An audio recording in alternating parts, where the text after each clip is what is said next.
In Florida, there was a closer was not that, like, their spidey sense was going off. They that didn't feel good about who was on screen, and they asked the person to stand up, and it was an AI bot who could not complete that request. Every day you lead generate, and guess who else lead generates every day? Criminals, and you're the perfect target. Real estate fraud, it used to be sloppy, but AI, it's unlocked new opportunities for criminals. And usually we talk about how AI can work for you, but in this video, I sat down with Tracy Nierste, Director of Professional Services for an MLS that services the 16th largest city in America. We talked about how technology is working for criminals to target you. Currently, the most common scam that involves AI are the fraudulent seller scams. And this is where individuals, they target vacant lots and land. Sometimes they will target farmland. So there's some very elaborate schemes and a lot of elaborate efforts that go into creating kind of this false background, false documents. But usually someone has created a fake ID, usually a driver's license. Initially, they looked really, really good, comparable to an Indiana driver's license where we couldn't tell the difference. Like, we're pulling out our driver's licenses and like, okay, there's the watermark and there's this and that. Normally, the name and the address that is on the ID matches the address of the tax records. Okay. So if someone is doing what I call traditional due diligence, you know, Eric Forney owns a vacant lot at 123 whatever, and I create this fake ID with my photo as the hacker. So if you insist on some type of virtual phone call or whatever, then I can be like, oh, okay, well, the face on the ID matches who I'm talking to, and the address matches tax records. We had 30 some odd listings that got listed in the listing service last year. Now, at the end of this video, I'll share with you the tools that you can use to help safeguard yourself and your clients from this seller fraud scheme. Because in the past, this was adequate due diligence. The tax record matches, the ID matches the owner's name, and the virtual call, if you did one, it matched the ID that they gave you. But Tracy warns that there's usually a yellow flag, and that's the prospect's story. They create this false sense of urgency initially. So I'm in Texas, I have this land that I need to sell, there's a cancer diagnosis in my family, or it's, you know, something to pull at your heartstrings. And because of this emergency, we need to sell this quickly. So I know it's worth $200,000, but let's list it for $150,000. And when it comes to negotiating the contract, then they insist on using their title company. The title company processes it, and then they send off the paperwork, and the deed change does happen. But it could be years before an owner actually becomes aware that their property has been sold. I mean, if they are that distant from it. And there's no easy way to get your money back. I mean, the hassle of trying to prove to the county recorder's office that your property was stolen. And trying to get it put back in your name, it must be a legal nightmare. Seniors bear the brunt of this because it's usually seniors that have everything paid off, right? So when you look at these numbers of 2025, $275 million stolen through fraud, historically, it is older people that bear the brunt of this. Seniors and real estate owners who are unencumbered by liens. Take it from me. In the past 24 months, unbeknownst to me, I've had deeds transferred to 2 properties that I own free and clear. And listen, I know that you're smarter, faster, and prettier than me, but if it can happen to me, it can happen to another fool just like me. And not all criminals are looking to hit a big jackpot like this seller fraud scheme. Some are just hoping to make a few $1,000s a day by stealing your listings to target unsuspecting tenants. This used to happen on Craigslist, but it's evolved. Today, criminals, they're using bots to scrape your photos off the MLS and create fake rental listings on Facebook Marketplace. And as Tracy points out, the big tech platforms, they make crime shockingly easy.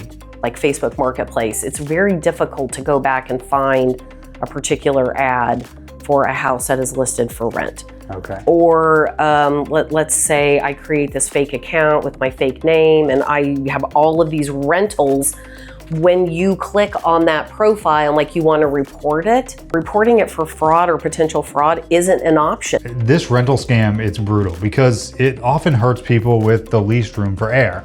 Your listing photos, they get scraped to use as fake rental listings. And then the criminals, they collect the first month's rent, security deposit, and application fees. And sometimes that's everything that a family has.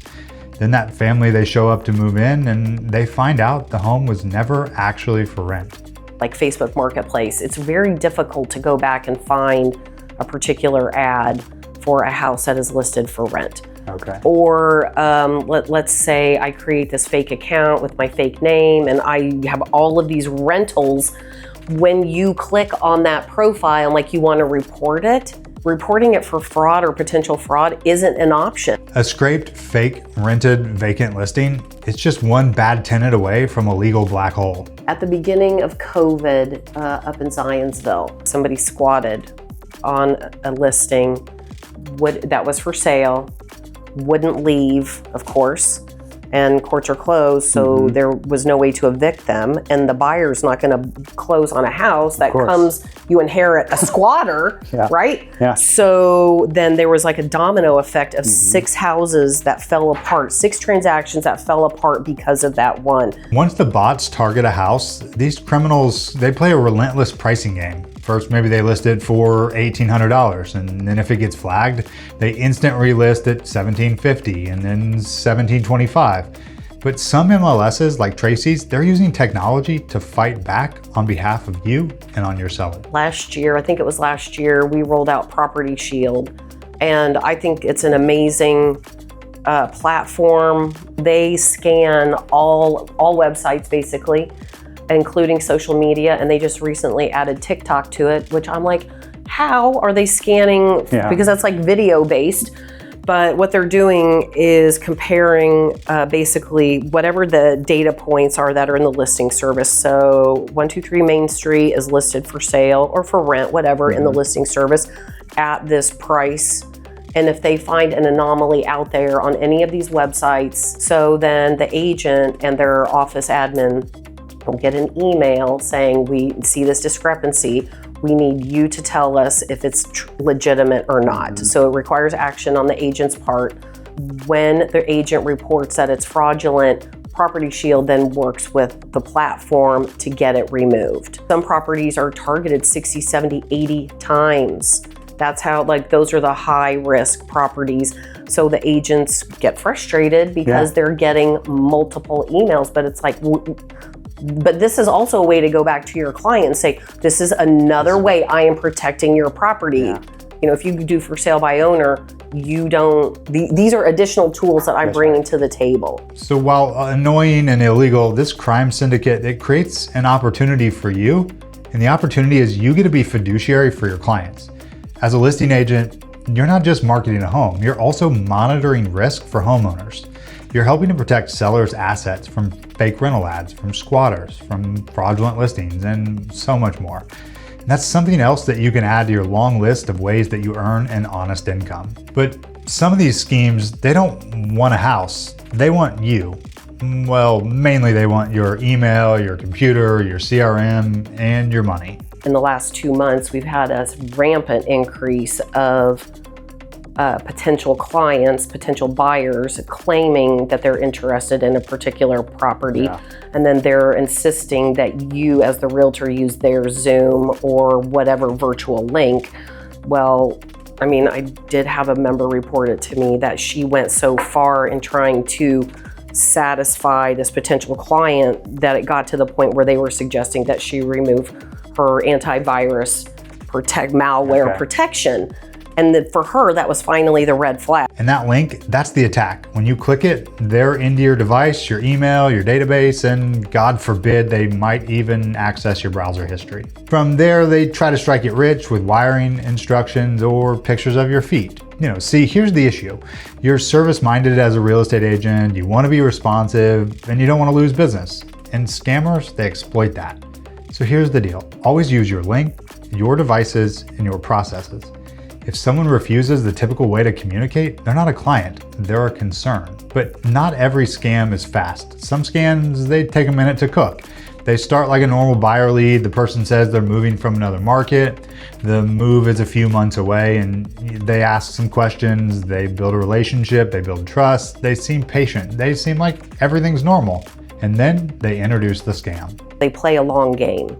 So they're moving here from New York or Seattle or somewhere, and normally the move is months out because my kids are in school, so I want to finish the school year. So the realtor does their due diligence as far as establishing this relationship and asking all of these questions, and obviously the obvious questions about where are you interested in living. And while they're doing this relationship building, the potential client finally introduces, oh, by the way, I have a crypto business. And we did have a member who lost all of her money by investing. It's classic Ponzi structure. Pay out early returns and then bait for bigger investments. Then walk off with the jackpot. I sat on a panel with a vice president of title services earlier this year. Yeah. And it was a real eye-opener to me of the fraud attempts that title companies, of the attempts, even like payoff fraud, and apparently people still fax. And so the faxes that they would receive where somebody is trying to change the wiring information for the payoff.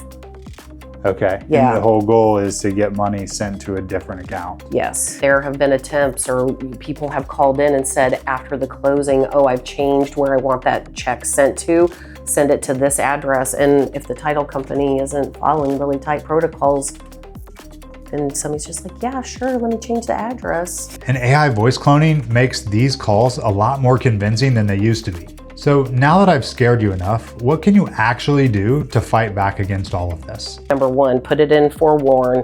That is the number one tool. I've heard repeatedly members say over and over, this is the best tool you've ever given us. Yeah. Forewarn. It lets you do due diligence on every lead with a phone number. Within seconds, you'll understand someone's criminal history, their financial history, and some preliminary warning signs that you should know of. But don't use it to look up your exes. Don't do it. Rumor is they kick you off for something like that. Not that I know, that's just a rumor. Some title companies are now using a service called Certified, and that is about identity verification as well. So like when I do presentations to groups now, I highly encourage members, like if you're contacted by somebody that you don't know, like, or trust, then ask to run their ID through Certified. Certified. It's a fraud prevention system for real estate closings. Their ID verification system, it checks whether someone is really who they claim to be by matching their government-issued ID with a selfie, and thank God they didn't have that when I was in college. Sorry, Mom. Earlier, Tracy also mentioned Property Shield. It's an AI-powered fraud detection platform that monitors MLS data and social media platforms to flag and remove fraudulent ads before they drain your revenue. And Tracy also recommends a few solutions for monitoring property deeds so that owners can quickly be alerted if any changes are made to their property. So what I am now trying to incorporate, if I actually talk to the owner, is for them to set up a Google alert on that address so that if it does get listed for sale, whenever it hits the internet, they should get an email about it. So at least they're ahead of the scam in the beginning. And that last move, it costs you nothing, and it takes something like 90 seconds. So if you do nothing else from this video, set a Google alert for your property and for an elderly relative who has a paid off property. And maybe if your state offers it, quickly register your home on propertyfraudalert.com. I don't think that people listen to their gut enough. They find ways to make something okay. Run it through Forewarn, and if you still have that uncertainty, then empower yourself to walk away from that potential lead. With the tools that Tracy mentioned, spotting the fraud is the easy part. The hard part is giving yourself permission to walk away from a deal. Treat lead conversion like you treat your dating life. When something seems off on the first date, there doesn't need to be a second one. Because in sales, a bad lead is like your toxic ex. It's exciting at first, expensive by the end, and it's still in your inbox 6 months later. Sometimes the most lucrative deal of your career is the scam you walk away from.